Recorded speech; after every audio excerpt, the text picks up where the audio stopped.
كون waxaan kula talin lahaa ganacsiga waa wax fiican uu ka fiican yahay wax kastoo kale ama shaqaalinimo ka soo haro laakiin darajooyin uu leeyahay meel laga bilaabo iyo meel ku dhamaado uu leeyahay ma dhahayo marka saa jaamacad u soo dhamayso toos ganacsi u bilaabo ma dhahayo markasta waxa fiican ninka ragga ama qofka dumarka ay soo jam qofka soo jamhaday shaqaalimo ina soo aragto ku soo shaqsan wax weyn ita wax weyn waxay ku noqonaysaa dad yu kala duwan kala dabeecado duwan kala kii duwan kala fikir duwan la soo shaqeynaysa wax badan ka soo baranaysa ugu yaraan xanuunka shaqaalinimada leedahay in subaxii soo kala hado waqti lagu xisaabiyo hadaad xanuunsato aad report garayso hadaad safar yar aad u baahato ama cid aad caawinayso aad tiraadin fasax la siiyo waxa soo inaan soo aragto muhiim waa oo ciriiri ay ku soo geliso kadibna aad ganacsi markaa gashaa ku raaxaysato haddii laakiin aad ka soo boodo wixii aadan soo arkin ganacsiga aad kuma raaxaysanayso horumar kama gaaraysid taas waa number 1 number 2 markasta ganacsi sameeyo waa dhihi laani waa muhiim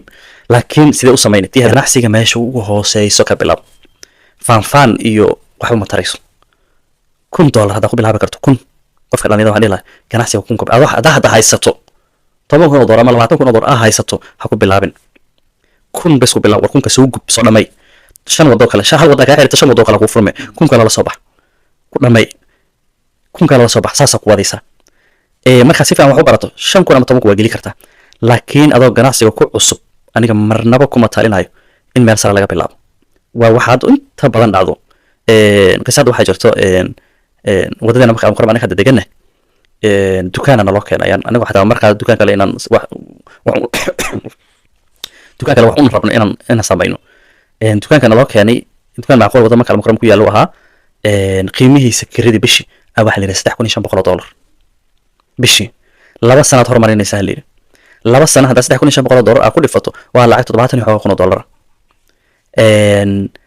decoration aku sii dhama decoration kiisa waa meel xogaa yara weyn minimum 30,000 kun geliso decoration $100,000 maraysa adan wili alaab keen qof real ganacsade ah intaasoo lacag meel ma gelinayo because adeen dadii waxa ka soo saaraysa horta $100,000 oo laf aad gelisay wili aanan ku jirin stockaaga uusan ku jirin goormay ku soo laabeen lacagtaas waa in calculation samaysa aniga iyo dad yar oo kala ganacsadaha oo meesha joogay calculation sameeyay waxa waa li waay ma shartiin la aad ma rabno isla subaxii ku xigta raga shubta